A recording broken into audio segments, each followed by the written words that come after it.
Bonjour, moi c'est Harpo et je possède 1 million d'euros en actions. Si vous voulez savoir pourquoi je vous le révèle, regardez la vidéo de présentation de la chaîne dont j'ai mis le lien en description. Aujourd'hui, petite vidéo où je vais parler d'immobilier et je vais vous dire pourquoi je suis toujours locataire malgré mon patrimoine d'1 million d'euros. Mais avant ça, une petite réflexion un peu plus générale à propos de l'immobilier. Tout d'abord, une phrase que j'ai entendue très souvent dans ma vie. Pourquoi payer un loyer alors qu'on peut payer un crédit à la place et être propriétaire? Ce n'est bien sûr pas si simple. J'imagine que vous le savez déjà, il y a des questions de rentabilité, de coût d'opportunité, et ça peut vite devenir très compliqué avec tous les coûts induits par le fait d'être propriétaire. Mais dans cette vidéo, je ne vais pas rentrer dans le détail, je vais rester simple. Et je vais essayer de répondre à cette question. Comment peut-on perdre de l'argent dans l'immobilier? Alors comment peut-on perdre de l'argent dans l'immobilier? Je ne vais pas m'attarder sur les scénarios catastrophes du genre incendie alors que bien non assuré, locataire qui ne paye pas son loyer, etc. On va se concentrer sur, deuxième point, la revente rapide du bien. C'est le point principal, celui qui fait perdre de l'argent à la majorité des propriétaires. À cause des frais de notaire et des intérêts du crédit, une revente trop rapide entraîne une perte de capital. Ça peut être dû à l'envie d'acheter plus grand ou de partir ailleurs, mais ça peut aussi être dû à une perte d'emploi et d'une impossibilité de rembourser le crédit. En cas de grosse crise comme en 2008 aux États-Unis, vous êtes obligé de vendre et en plus, les prix de l'immobilier ont baissé. C'est la double peine.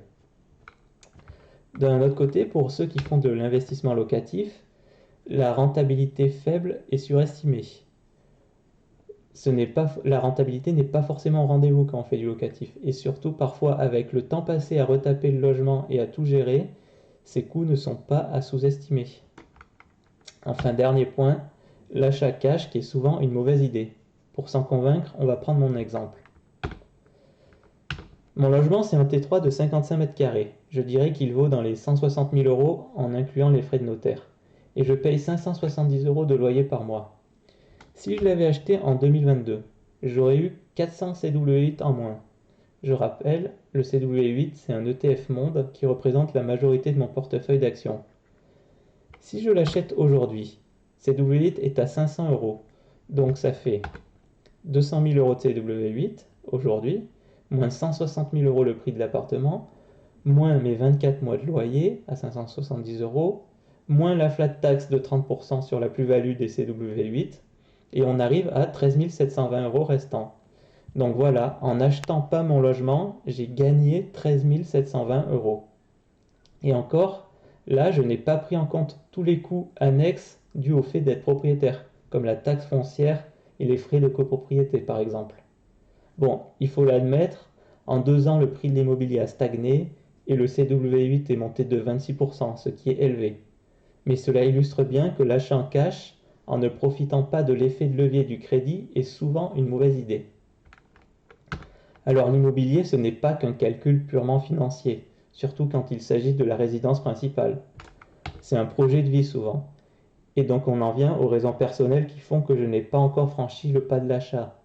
Tout d'abord, mon projet de vie étant de fonder une famille, je préférerais acheter un logement avec la personne qui partagera ma vie, si je la trouve un jour. Vous vous demandez peut-être ce que je compte faire de mes actions si je ne souhaite jamais les vendre. Eh bien, une des seules raisons qui pourrait m'en faire vendre une partie serait que j'ai trouvé la bonne personne et le logement coup de cœur avec. Deuxième point, en fait, je vous ai menti. Je ne possède déjà de l'immobilier. Enfin, pas exactement. J'y suis exposé malgré moi par ma famille, bien entendu. Mes parents possédant leur maison et mon frère possédant 2 studios, ils sont surexposés à l'immobilier et sous-exposés au marché action, comme la majorité des Français. Je compense de mon côté en étant surexposé aux actions. Si on raisonne sur le patrimoine de la famille complète, ce qui n'est pas une mauvaise chose à faire, je pense, on est pas mal équilibré du coup. Voilà, c'était tout pour aujourd'hui. Petite vidéo sur l'immobilier. C'était Arco, à plus pour une prochaine vidéo.